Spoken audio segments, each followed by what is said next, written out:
Welcome to Ancestor, the Humankind Odyssey. It's Abyss, and in this video, I want to talk about some tips and tricks that I wish I knew earlier. Now remember to hit that like button and subscribe to help support the channel. Alright, let's talk about some tips and tricks that I wish I knew earlier. First up is music. I recommend you turning it down to 25 or completely off. This game has important sound cues that you need to listen to. It can be right before an enemy is about ready to attack, or when you're crafting two items, like for example, when you take two rocks and you lift the one rock up, you're supposed to release the button when you hear the sound cue. So if the music is all the way up, you will most likely miss out on that sound. So I recommend turning it down to 25, or what I did, turn it completely off so you don't miss out on these important sound cues. Next up is carrying two kids at all times. That's right, you can carry more than one kid with you. Just walk up to another kid and then hit the circle again to piggyback. You will have one on the front and the back. Basically, this will maximize the experience gain. Whenever you are crafting, building, eating, drinking, or exploring, you want to carry two kids with you at all times to maximize the experience gain. Next is to skip cutscenes. At the bottom left corner of the screen, it will tell you the button prompt you need to press in order to skip a cutscene. After seeing the same one over and over again, you're definitely going to want to start skipping them. So for the PlayStation, you will just hold the touchpad down in order to skip a cutscene. Next, we're going to talk about the first skill, and this one is called Motor Skill. This will give you the ability to swap hands with an item. This will definitely open up a bunch of doors, so I recommend getting it first. Next, let's talk about an early weapon. Now that you have the ability to switch hands with an item, you're going to want to grab a dead branch and a rock to craft a sharpened stick.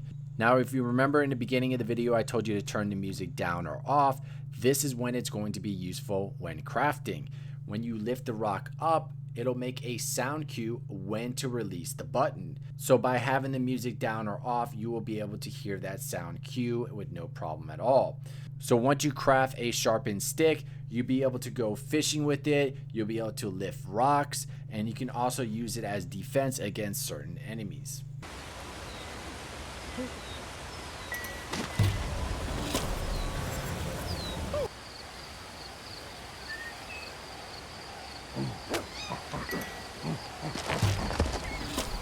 Next, we're going to talk about honey and how to get it. First, you want to grab yourself a nettle grass and then strip it to create a stem. Next, go up to a beehive and select dip. Now, the reason why I wanted to talk about honey is because it can be used in two ways. Consume as a food for a little protection against venom from snakes, or strip from the stick and apply to the body to help with the bleeding injuries.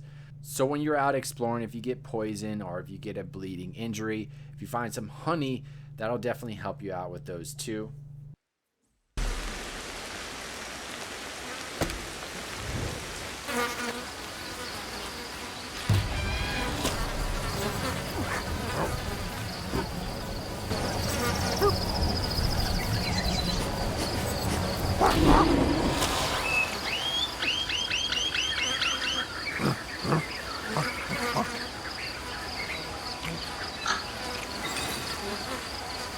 Next, we're going to talk about sick stomach.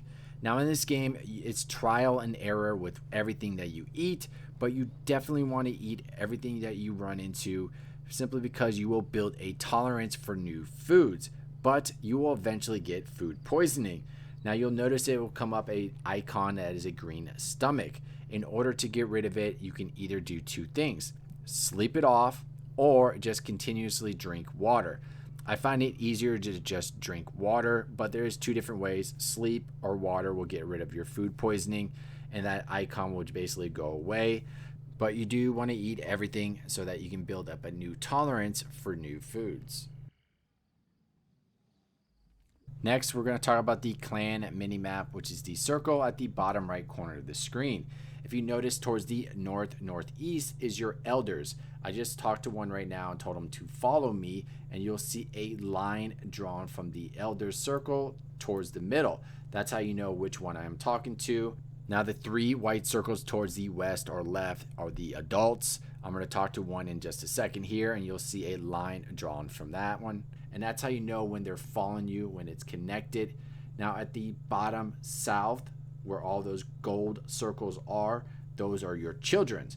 So since I have one on the front and back of me, you'll see the two gold circles with two lines on them. So that's how you know which two that I'm carrying. Basically right now they are all within our settlement. If they are out of this settlement, they will be outside the outer circle. So just keep that in mind. Next, we're going to talk about switch it up. Now right there, if you see the green arrow that I'm pointing at, is your life bar, where it's red for life, yellow for stamina, green for energy. But you'll notice how bigger my life bar is now compared to what it is in the beginning of the video.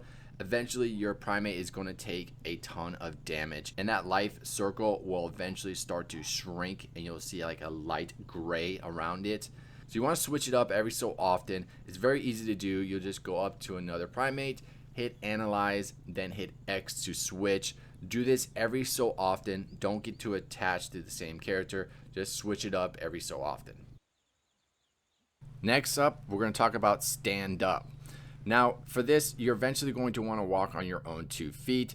And right there where I'm pointing at is the X button to stand up. So when you're investigating something, you want to hit the X real quick and stand up. Whether it's smelling, hearing, or checking out a new icon, always stand up. This is going to help the process of unlocking the certain skills that it's going to take to eventually walk on your own 2 feet. Now you can cheat and walk through water like I'm doing right now, and you'll be walking on your own 2 feet. This will help you out also unlocking certain skills. Now it does cost stamina, but that's not a big deal. Now I will have a guide on what skills you need to unlock and what path you need to take in order to walk on your own 2 feet. So definitely check that out. Next, we're going to talk about mating. All right, so this is something you're going to be doing a ton within a game, but I do want to just cover it really quickly. First, you'll just find a female, go up to her analyzer, and you're looking for the following: adult, female, single, and fertile. Once you have a winner, you basically hold down the circle button to groom and then release the circle at the right time. You need to increase the bonding full with her, so that'll take 4 times. Once you have successfully bond, you will now be a couple. You can analyze her again, and it will basically say that you are coupled with her. Next is go and lie down, call your mate, and then select mate. You will see the camera cut away, and it'll say new pregnancy. Then you can select give birth, which will advance the timeline 15 months. That female can have 2 kids max. So make sure you switch it up. Don't be the only donor. So switch it up with a different primate and then mate, and then make sure you max out the 6 kids before you advance to the next generation. I will go over a little bit more later about the reinforcement points you get from kids. Next, we're going to talk about lost kids. The easiest way to find them is hitting intelligence, and then you want to basically hit hearing.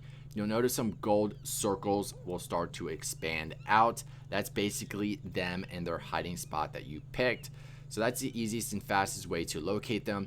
Now, if you were carrying 2 kids and they got lost, either from your primate dying or something like that, both kids will hide together, which is a nice thing. Once you locate them, all you have to do is comfort them, and then they'll be back on your back and good to go. It's very simple, just intelligence, hear, look for the gold circle, go up to them, and then comfort them so that you can get your kids back on your back and ready to go again. Next, we're going to talk about conquer your fear.